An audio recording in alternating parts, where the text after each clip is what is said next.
Hello everyone, my name is Anshika Jain and I am working as a legal intern in Lexis & Law Company for the month of July. I hope all of you are amazing and staying safe. So today, I am back with a new topic, the topic that might sound unbelievable. But yes, this is reality and we offer so many rights even to a dead person. So my topic is rights of a dead person in India.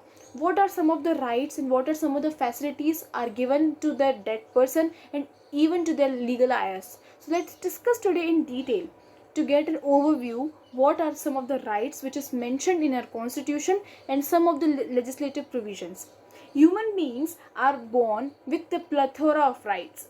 Throughout their life, people have the rights they are born with as well as some of the individual rights they are having even after their death. So, have you ever considered what happens to these rights when a person passes away?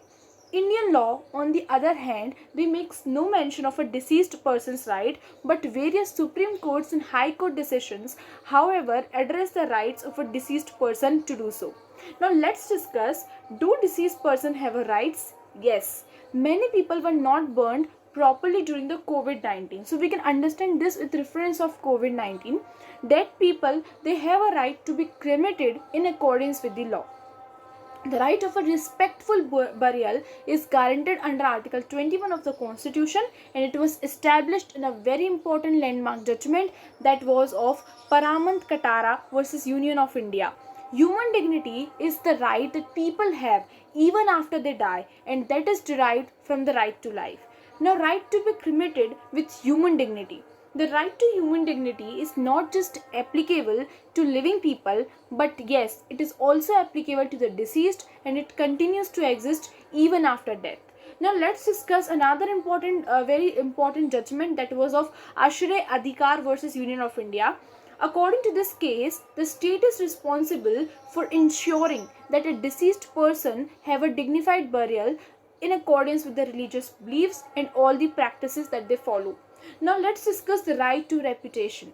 Section 499 of Indian Penal Code deals with defamation, defines that libel or slander against a dead person contributes to the offense of defamation. Because the right to reputation cannot be maintained by the deceased, this right passes to the legal successors to safeguard the deceased reputation. Now let's discuss what are the constitutional provisions. The constitution is a country's core legal document that defines people's basic or fundamental rights and responsibilities. The Supreme Court has interpreted Article 21 of the constitution, that is right to life, which guarantees the preservation of life and personal liberty in several cases. Article 21, it protects a variety of rights including the right to privacy, the prohibition of solitary confinement, the right to legal representation and even the right to prompt trial among others.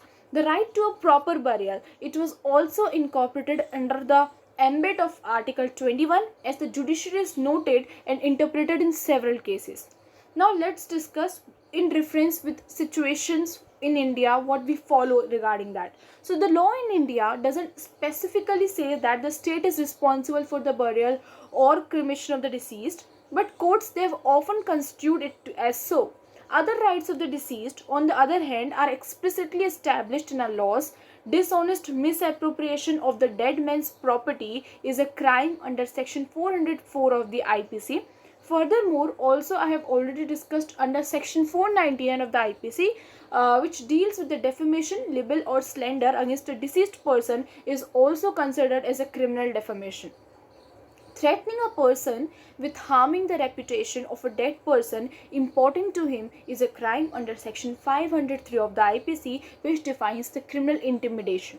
As previously stated, Section 297 of the IPC, which deals with the offence of trespassing on burial grounds, etc., states that anyone who offers any indignity to any human corpse or causes a disturbance to any person assembled for the performance of our funeral ceremonies, they will also be punished with imprisonment of either description for a term that may extend to 1 year or a fine or both.